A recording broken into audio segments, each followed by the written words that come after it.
Hello, this is Kirill from forexboat.com and welcome back to the course on money management. Today we're going to talk about the Larry Williams method trap. So now you have a formula, volume equals risk times equity divided by L max, and you can go ahead and apply it in your trading and expect your linear growth of your balance to convert into exponential growth. And that often is the case. But the Larry Williams method has a very substantial underwater stone to it, and a lot of traders don't know about it. Probably 90 or 80% of traders who use the Larry Williams method don't know about this underwater stone, and they only actually find out about it when they hit it.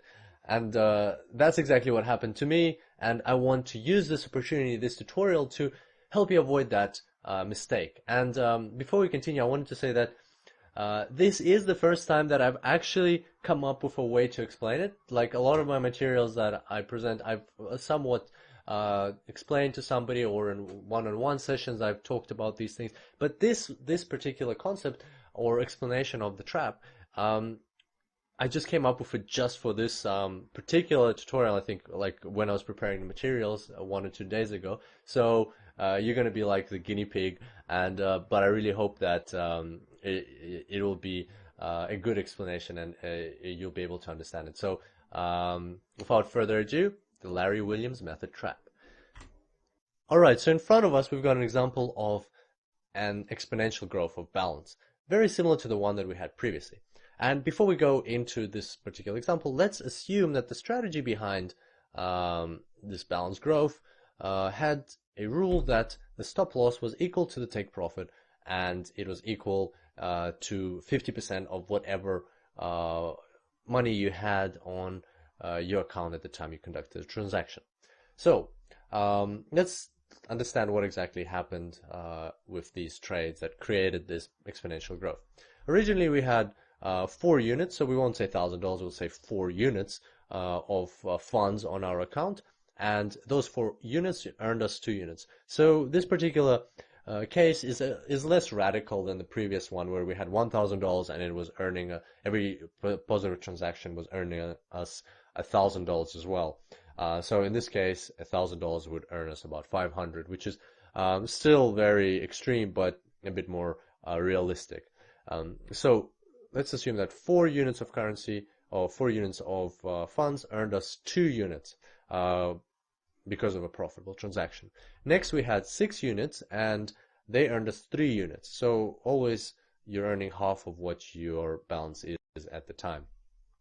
Next 9 units earned us 4.5 units, and next 13.5 units earned us 6.75 units. So that's pretty straightforward, very similar to the example we had before. But now let's have a look at what happens if we have a loss on the account. Let's assume that the first transaction was indeed profitable and we earned our 2 units on the account, but then the next transaction was a loss. What happens then? Then instead of earning 3 units of funds or currency onto the account, we will lose 3 units, and that's because the stop loss equals to the take profit as we agreed at the beginning. So we're going to lose half of the balance on the account. So as you can see here, the loss is greater than the immediately preceding profit. In this particular case, 3 units divided by 2 units is 1.5. So in this case, the loss after our profit is 1.5 times greater than the profit. Let's just keep that in mind, and let's look at another iteration of this example. Let's assume that the second transaction was also profitable and we did earn our 3 units, and now we have 9 units of currency on our account. But now let's see what happens if the next transaction is actually a loss. Instead of earning 4.5 units, we're going to lose 4.5 units, once again because the stop loss equals to the take profit. And we lose 4.5 units, and once again you can see that this loss is greater than the previous profit. And if we divide the loss by the previous profit, you'll see that the ratio is still the same, it's 1.5. Let's do one more of these iterations. Let's say that there's actually a profit from this third transaction. But then the next one, instead of earning us 6.75 units of profit, we actually lost 6.75 units of profit. And once again, here you can see that this loss is 1.5 times greater than the previous profit. So what this is showing you, and you can see for yourself, that after any consecutive string of profits, the next loss will always be greater than the previous profit. And depending on your ratio of stop loss to take profit and how much you're investing, so your risk coefficient and stuff like that, the ratio will be different. But if we take this particular setup, then after any string of profits, the next consecutive loss will be 1.5 times greater than the immediately preceding that profit. So as you can see, the loss is not only eating away all of the previous profit, but also eating into the profit before that, and eating into that profit quite substantially, because more than 50%, because that profit before that, the second last profit, was way smaller than the last profit, and our loss is actually 1.5 times greater than the last profit. So it's eating out the whole last profit plus more than 50% of the profit before that. So you kind of see where I'm going with this, that whatever like success we have on the account, when a loss does come, and it will come, we all understand that there's no trading strategy that doesn't have losses. But when the loss comes, it will skew the result, and it will not be aligned with your expectations. So let's put that into a table, and that will hopefully help understand this concept a bit better. So here we've got a table where the top row is the number of your trade.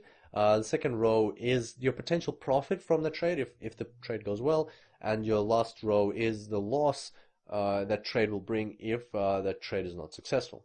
So in a normal kind of system where you constantly invest the same amount of money, you would expect that your profit is always equal, or like, because we've set the take profit to equal to the stop loss, you'd expect that whatever you can lose, you can also earn. And so in a constant lot money management system, you'd just stick with one of these columns, say column 3, and all of your trades would be like that. They would either bring you $4.50 or you would lose $4.50 or 4.5 units from any given trade.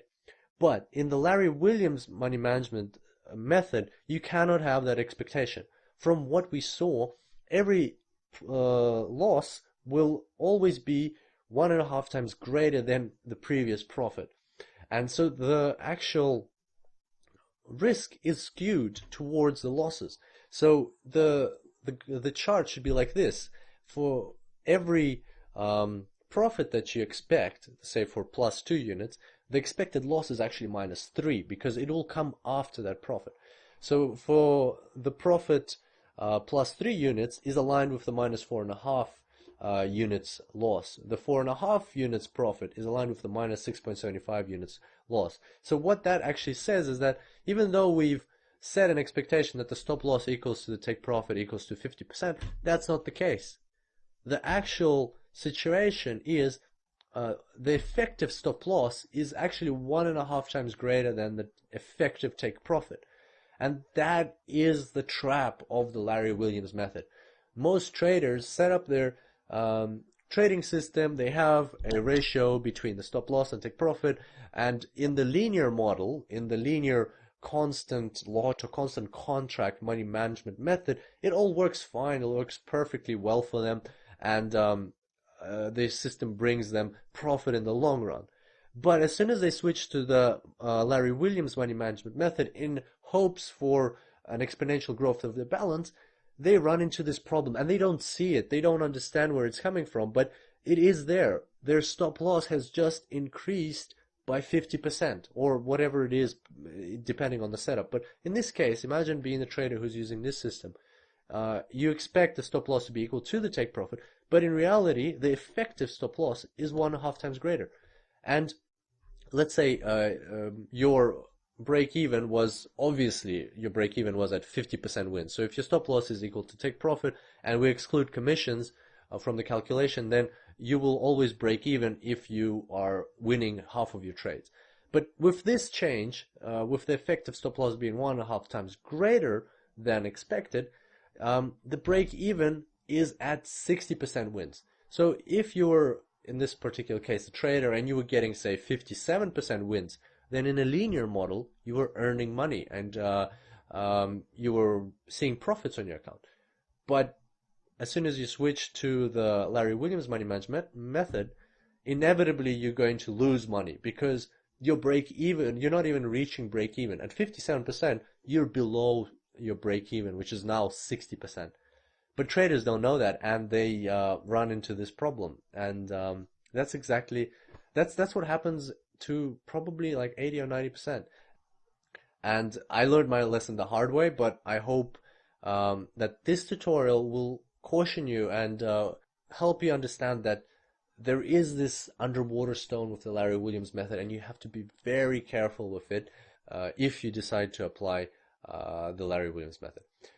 Okay, so that's all for today. In the next tutorial, we will summarize up the Larry Williams method and look at the benefits and drawbacks. And let me know what you thought. This was the first time I used this explanation, so send me an email, leave a comment. I'd be interested to know what you think, and I look forward to seeing you next time. Until then, happy trading.